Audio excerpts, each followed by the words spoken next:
সুপ্রিয় দর্শক, আসসালামু আলাইকুম রহমতুল্লাহ। মোমবাতি টিভি 24 এর পক্ষ থেকে আপনাদের জানাচ্ছি শুভেচ্ছা, অভিনন্দন। আজ আমরা এসেছি কোরবানির পশুর হাটে, কারণ আমরা সবাই অবগত আছি আগামী 7 তারিখ ঈদুল আজহা। তো ঈদুল আজহাকে কেন্দ্র করে মূলত গরু বা ছাগল, উট, ভেড়া, দুম্বা মূলত এইগুলোই মুসলমানরা মূলত কোরবানি করে থাকে। তবে গরুর প্রচলন বা গরুর কোরবানিটাই মূলত বেশি হয়ে থাকে।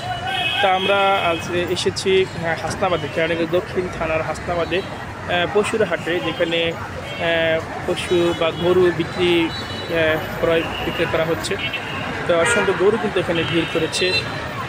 তো আমরা মোমবাতি টিভি 24 এর পক্ষ থেকে আপনাদের জানাচ্ছি শুভেচ্ছা, অভিনন্দন। আপনারা এখান থেকে চাইলে ক্রয় করতে পারেন, তবে দেখে শুনে নেবেন, এটা আমরা প্রত্যাশা করছি। কারণ অনেক সময় প্রতারণার শিকার হয় অনেকে দেখে শুনে নেওয়া উত্তম। আপনাদেরকে বলবো আমরা দেখে শুনে নেবেন, কারণ প্রতারণার শিকার না হয়ে আপনারা দেখে শুনে নেবেন।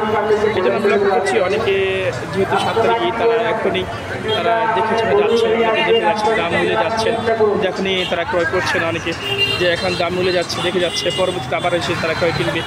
আবার অনেকে আছে যে যারা আগের থেকে কিনে তারা লালন পালন করে, মায়া মমতা বাড়ায়, মহব্বত বাড়ায়, ত্যাগ, কুরবানি, এটি আসলে কুরবানি হিসেবে তারা অনেকে মনে করে। তারা একটু লালন পালন করে তারপরে তারা গরু জবাই করে। আবার অনেকে আছে যে থাকার জায়গা নাই, রাখার জায়গা নাই, সেক্ষেত্রে তারা চান রাত্রে বা যারা একদিন আগে তারা ক্রয় করে থাকে। তো আপনাদের যার সুবিধা মতো মূলত আপনারা গরু ক্রয় করবেন। মূলত আপনারা পশু ভালোটাই জবাই করবেন, ভালোটাই ক্রয় করবেন। আপনার ত্যাগ কোরবানি যেন ইসলামের জন্য আল্লাহ কবুল হয়। মূলত আমরা সেই প্রত্যাশা করছি। মোমবাতি টিভি 24 এখানে আপনাদের নিয়ে আসছি হাসনাবাদ কেরানীগঞ্জ হাসনাবাদে। এখানে এই গরু হাটটি বসেছে, আপনারা চাইলে এখান থেকে ক্রয় করতে পারেন। ধন্যবাদ। আসসালামু আলাইকুম রহমতুল্লাহ।